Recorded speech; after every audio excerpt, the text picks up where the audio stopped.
নমস্কার। আজকের ভিডিওটা একদম ফায়ার। কেন? কারণ বিশ্বের সবচেয়ে গুরুত্বপূর্ণ জলপথ স্ট্রেইট অফ হরমুজ এখন যুদ্ধের দ্বার প্রান্তে এবং প্রায় অচল। ইরান সরাসরি হুঁশিয়ারি দিয়েছে এক ফোঁটা তেলও পার হতে দেওয়া হবে না। আর তার ফলাফল, বিশ্ববাজারে তেলের দাম অলরেডি আকাশ ছোঁয়া। অশোধিত তেল এখন $102 থেকে $103 ওপরে। ভারত ও বাংলাদেশের সাধারণ মানুষের জীবনে এর প্রভাব কতটা ভয়াবহ হতে পারে চলুন গভীরে গিয়ে দেখি। প্রথমে জানা দরকার কেন এই গলি এত গুরুত্বপূর্ণ। পারস্য উপসাগর আর ওমান উপসাগরের মাঝে এই সরু গলিটি বা সরু জলপথটি স্ট্রেইট অফ হরমুজ নামে পরিচিত। অবিশ্বাস্য মনে হলেও প্রায় 20% খনিজ তেল এবং বিশাল পরিমাণ এলপিজি এই পথ দিয়েই পরিবাহিত হয়। একদিকে ইরান, অন্যদিকে ওমান। মাঝখানে এই জলপথটি বিশ্ব অর্থনীতির লাইফলাইন। কেন এই অচল অবস্থা সেটাও তো জানা দরকার।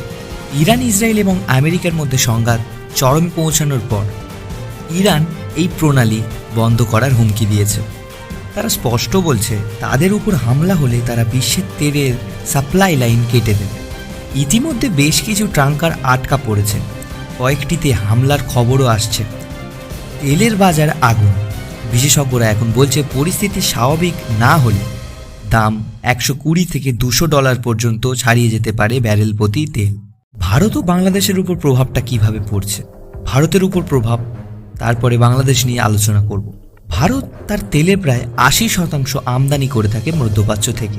যদি এই পথ বন্ধ থাকে তবে পেট্রোল ডিজেলের দাম 150 থেকে 170 লিটার হওয়ার মোটেও অসম্ভব নয়। এর ফলে ট্রান্সপোর্ট খরচ বাড়বে। আলুর কেজি থেকে শুরু করে নিত্য পণ্যের দাম আকাশ ছোঁয়াবে। এমনকি ডলারের বিপরীতে টাকার দাম পড়ে গিয়ে $95 পর্যন্ত হতে পারে। বাংলাদেশের উপর প্রভাব। বাংলাদেশের অবস্থা আরও চ্যালেঞ্জিং। বাংলাদেশের এলপিজি এবং তেলের একটা বড় শতাংশ আসে কাতার ও ইউএই থেকে, যার একমাত্র পথ এই হরমুজ। তেলের দাম বাড়লে রান্নার গ্যাস সিলিন্ডারের দাম বাড়বে। বিদ্যুতের লোডশেডিং আরও তীব্র হবে। গার্মেন্টস ফ্যাক্টরিগুলোতে উৎপাদন খরচ বেড়ে গেলে আমাদের রপ্তানি আয়ও বড় ঝুঁকিতে পড়বে। বন্ধুরা দেখুন, এটা কেবল ডেডলাইন নয়, এটা একটা গ্লোবাল ইকোনমিক ক্রাইসিস। যদি যুদ্ধ দীর্ঘস্থায়ী হয় তবে আমরা একটি বড় ধরনের মন্দার দিকে এগিয়ে যাচ্ছি।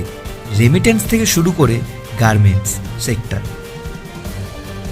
আপনার কি মনে হয় এই উত্তপ্ত পরিস্থিতিগুলি থেকে আমাদের সরকারগুলোর এখন থেকেই কী ধরনের বিকল্প ব্যবস্থা নেওয়া উচিত? আপনার এলাকায় কি ইতিমধ্যে তেলের দামের প্রভাব পড়তে শুরু করেছে? কমেন্ট বক্সে জানান।